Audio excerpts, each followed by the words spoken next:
everybody, and we are back. I am Shawnee, and welcome to TheShuneyView, designed for happy life, engineered to last. The purpose of my podcast is to exemplify dreams and goals and how to achieve them through self-motivation and inspiration from others.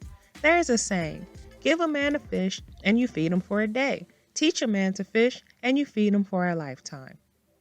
Today's episode will be on a topic suggested by a listener. That topic is social media depression. It is a real thing that affects many people, young and old.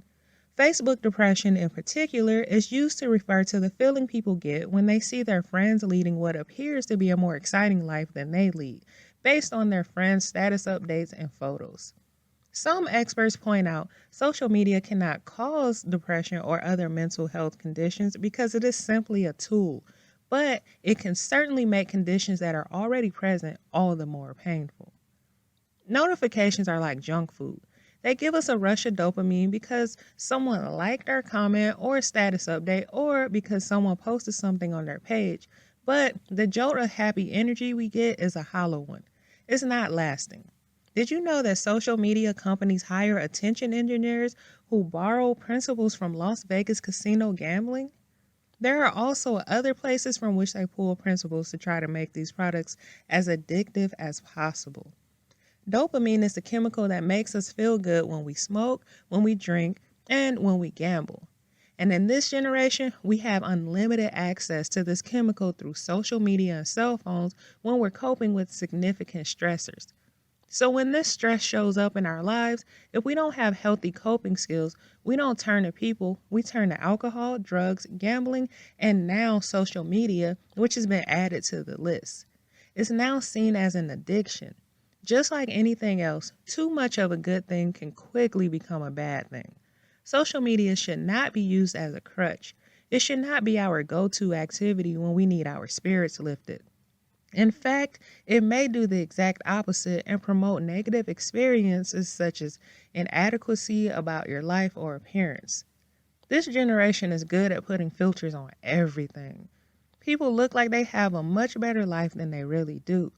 People are posting pictures of when they are really happy, and some even modify those pictures to be better looking or happier than they really are.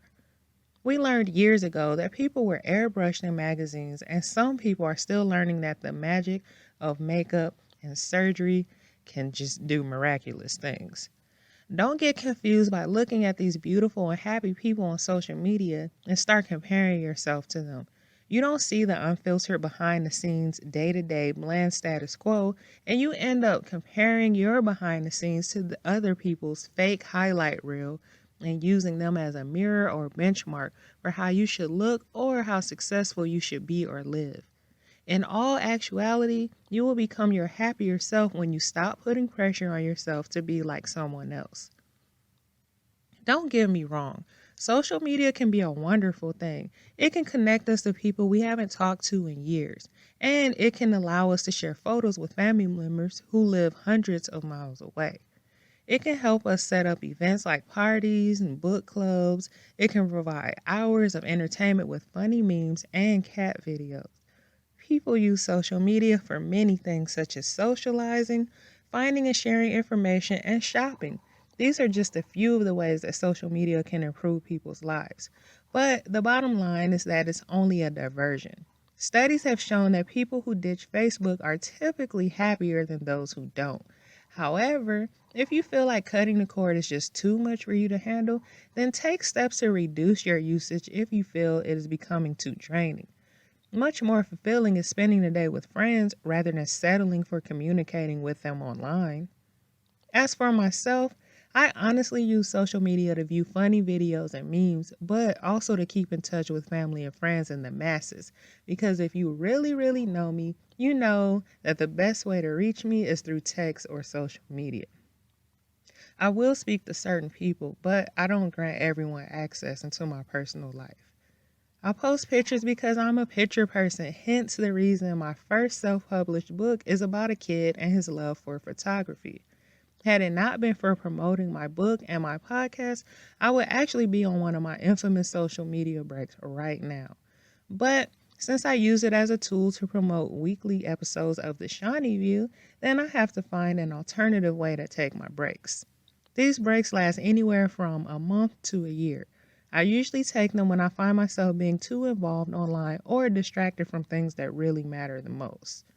Not only is my phone usually face down, but I also mute any and all notifications to include the ringer on my phone. I only turn them on if I'm expecting an important call or email. I apply these practices because they grant me the exception of not being drained or programmed. But with these practices, to each his own. I'll just say, live your life and appreciate who you are and what you bring to the world without comparing yourself to others. Oh, and use social media responsibly. Next week's topic will be another suggestion from a listener. Keep them coming, people. So, if you like what you hear, please follow, subscribe, like, add, request, comment, and share. Yeah, all of that good stuff.